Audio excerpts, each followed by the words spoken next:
खुलुमबाय नोंथांमोनखौ बड' publicity news चेनेलाव बरायनानै लाग्रोनाय जाबाय।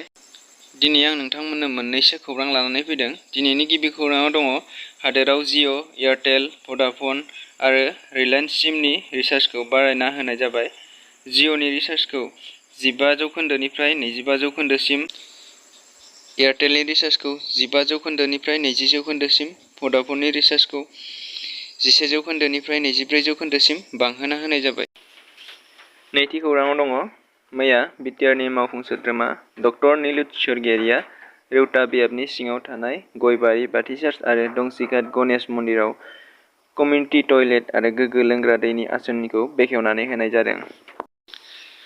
थामथि खौराङाव दङ शिबसागर जिल्लायाव नाव जाब्रबथायजों सासे सुबुंखौ दासिमबो नागिरनानै मोननाय जायाखै।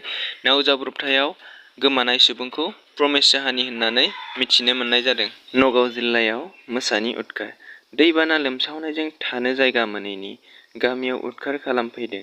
मोसानि गाग्लोबनायजों सासे सुबुङा गोब्राब जखम जानो गोनां जादों।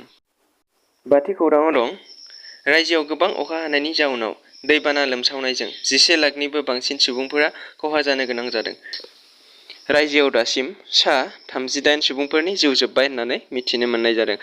लोगोसेयैनो 42,472 हेक्टरनि आबादफोराबो खहा जानायखौ मिथिनो मोन्दों। द'थि खौराङाव दं 2023 मायथाइनि 33थि अलिम्पिक गेम 26 जुलाइनिफ्राय 11 आगस्तसिम फ्रान्स हादोरनि पेरिसाव खुंजानो गोनां बक्सिं बादायलायनायाव आसामनिफ्राय टकिय' अलिम्पिक गेमआव ब्रन्ज मेडेल देरहानो हानाय लाभलिना बरग'हाया बाहागो लागोन।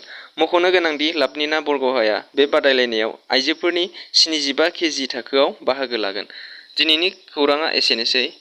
नोंथांमोना खौरांखौ खोनासंनानै मोजां मोनदोंबा लाइक, साबस्क्राइब, कमेन्ट खालामनो दाबाव। एसेनोसै।